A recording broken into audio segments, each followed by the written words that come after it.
வணக்கம், நான் வசந்தி. கொஞ்சம் சமையல் கொஞ்சம் தகவலில் இன்னைக்கு சிகப்பு கொண்டை கடலையில் நம்ம ஒரு குருமா எப்படி செய்யறதுன்னு பார்க்கலாம்.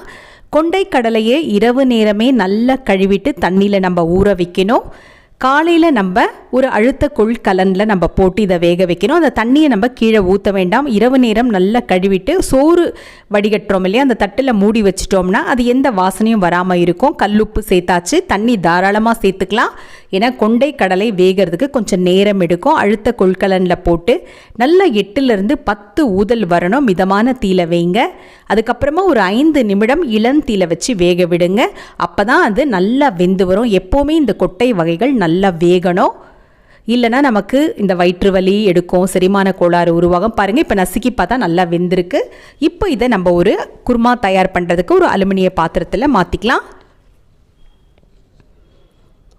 ஏன்னா காலையில் எழுந்து திரும்பி நீங்கள் கழுவி அந்த தண்ணியை ஊற்றிட்டிங்கன்னா அதில் இருக்க சத்துக்கள் எல்லாம் வீணாக போகும். அதனால் இரவு நேரமே நல்லா 3 முறை 4 முறை கழுவிட்டு ஊற வச்சுருங்க. தண்ணி நல்லா தாராளமாக சேர்த்துருக்கேன். மிளகாய் தனியா கலந்த தூள் நான் ஒரு தேக்கரண்டி நான் சேர்த்துருக்கேன். உங்களுக்கு காரம் எந்த அளவுக்கு தேவையோ அந்த அளவுக்கு சேர்த்துக்கோங்க. மஞ்சள் தூள் 1/4 தேக்கரண்டி. இப்போ நல்லா நம்ம மிதமான தீயில வச்சு கொதிக்க வைக்கலாம். ஏன்னா ஒரு 7 நிமிடம் 8 நிமிடம் கொஞ்சம் நேரம் அந்த மிளகாய் தூள் வாடை போகிற அளவுக்கு கொதிக்கட்டும். ஏன்னா கத்திரிக்காய் ரொம்ப சீக்கிரமாக வெந்துடும். நான் சேர்த்துருக்கிறது முள் கத்திரிக்காய் சேர்க்க போகிறேன். பாருங்கள், வெங்காயம், கறிவேப்பிலை, தக்காளி, தாளிப்பதற்கு பட்டை, லவங்கம், சோம்பு, இஞ்சி பூண்டு விழுது சிறிதளவு, கத்திரிக்காய் சிறிய துண்டங்களாக எடுத்திருக்கேன். அது நீளவாக்கிலையோ சதுரமாவோ நம்ம விருப்பம். தேங்காய் ஒரே ஒரு சிறிய மூடி தேங்காய் பூ தான் நான் எடுத்திருக்கேன். நிறைய தேங்காய் சேர்த்திங்கன்னா அதனுடைய சுவை குன்றிடும். கொஞ்சமாக தேங்காய் சேர்த்தா போகிறோம். இப்போ நல்லா கொதிச்சு வந்தாச்சு. 8 நிமிடம் 7 நிமிடம். இப்போ நம்ம இதில் கத்திரிக்காய் சேர்த்துப்போம். கொண்டைக்கடலை பார்த்திங்கன்னா நிறைய புரத சத்து நிறைந்தது. நீரிழிவு நோயாளிகளுக்கும் ரொம்ப ரொம்ப நல்லது. நம்ம ஒரு வாரத்துக்கு ஒரு நாளோ 10 நாளைக்கு ஒரு முறையோ இது செய்யலாம். பூரி சப்பாத்திக்கும் இது ஒரு சரியான இணையாக இருக்கும். ஜூலை மாதம் பார்த்திங்கன்னா ஜூலை மாதம் 28ஆம் தேதி உலக இயற்கை பாதுகாப்பு நாள். இப்போது இதை இன்னொரு பாத்திரத்தில் நம்ம இப்போ இதை தாளிப்பு செய்யலாம். ஒரு பக்கம் இதை கொதிக்க விட்டுருக்கேன், ஒரு பக்கம் நம்ம இப்போ தாளிப்பு செய்யலாம். முதல்ல இந்த வெங்காயம் 1½ வெங்காயம் நீளவாக்கில் நறுக்கினதை நம்ம சேர்த்துப்போம். பட்டை, லவங்கம், சோம்பு ரொம்ப சிறிதளவு தான் நான் எடுத்திருக்கேன். நிறைய மசாலா பொருட்கள் சேர்க்காதீங்க, கொஞ்சமாக சேர்த்துக்கோங்க. இளந்தீயில வச்சு நல்லா இளஞ்சிவப்பு நிறம் வருகின்ற வரைக்கும் நல்லா வதக்குவோம். நம்ம ஜூலை 28 உலக இயற்கை சுற்றுச்சூழல் பாதுகாப்பு நாள். அதாவது நம்ம எதுக்கு அந்த நாள்கள்லாம் நம்ம கொண்டாடுறோம்னா நமக்கு நினைவுபடுத்துகிறாங்க, இயற்கையை நம்ம அழிக்கக்கூடாது, பாதுகாப்பு செய்யணும். இருக்கிற மரக்கன்றுகளை எல்லாமோ மரங்களையோ நம்ம வெட்டி விடக்கூடாது. இன்னும் நிறைய மரக்கன்றுகளை நட்டு பசுமையை நம்ம மேம்படுத்தணும். அப்போது தான் இஞ்சி பூண்டு விழுது ஒரு தேக்கரண்டி சேர்த்துருக்கேன்.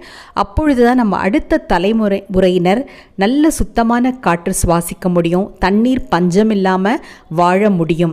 அதனால் கட்டாயமாக எல்லோருமே வீட்டுக்கு ஒரு மரம் கட்டாயமாக வளர்த்திடுங்க. ஏன்னா கோடை வெப்பம் நம்மளால் தாங்க முடியறதில்ல. அந்த வெப்பத்தை தணிக்கணும், குறையணும் அப்படின்னா அதிலிருந்து நம்மளை பாதுகாத்துக்கணும், இந்த பூமியை பாதுகாக்கணும்னா கட்டாயமாக எல்லோருமே உங்களால் முடிந்த அளவு மரக்கன்றுகளை நட்டு வளர்த்திடுங்கள். தக்காளி நான் ஒரு தக்காளி சேர்த்து இளந்தீயில நல்லா சிறிது நேரம் மூடி நல்லா வதக்கிட்டேன். இப்போ இந்த குழம்புல கத்திரிக்காய் வெந்தாச்சு. நம்ம இந்த தாளித்த மசாலா பொருட்களை சேர்த்துக்கலாம்.